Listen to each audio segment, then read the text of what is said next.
जी जैन साहब फरमाइए।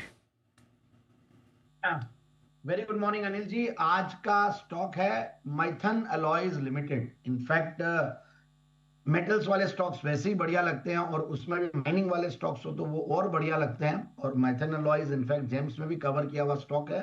पुरानी कंपनी है, 1995 से कार्यरत, और सरकार का जिस तरीके से इस बार कंजम्पशन पे पुश है और इंफ्रा पे पुश रहता ही है, ऑर्डर पाइपलाइन बढ़ती जा रही है हर सेक्टर्स की।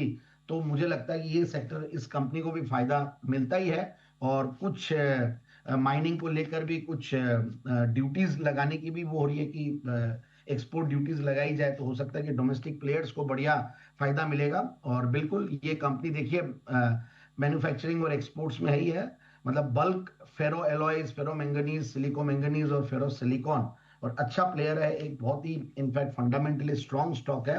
और उससे भी बढ़िया बात यह है कि इनके पास जो एनएससी की होल्डिंग है वो काफी बड़ी होल्डिंग है।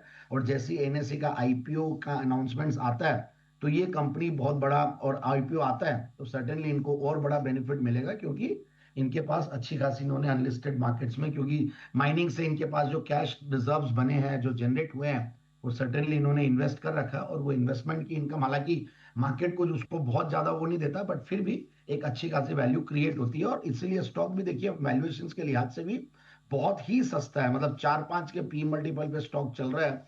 24% का रिटर्न ऑन कैपिटल एम्प्लॉयड है, रिटर्न ऑन इक्विटी 19% की है।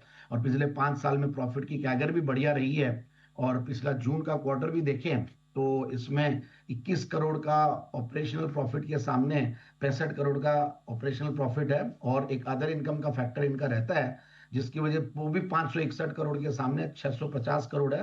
सो ओवरऑल बहुत ही बेहतरीन फंडामेंटल्स है, बहुत ही मजबूत बैलेंस शीट है, और बहुत ही पुराना प्रोमोटर बैकग्राउंड भी है। So that's the best part. और F I S D I's भी कुछ होल्ड करते हैं, मैं बहुत ज्यादा तो नहीं बोलूंगा कि 2% के लगभग है। और इसमें एक और बढ़िया बात है, लास्ट क्वार्टर में कुछ अच्छे, इनफैक्ट ए आई एफ और पीएमएस भी इसमें होल्डिंग बढ़ाए हैं। So that can be a good plus point.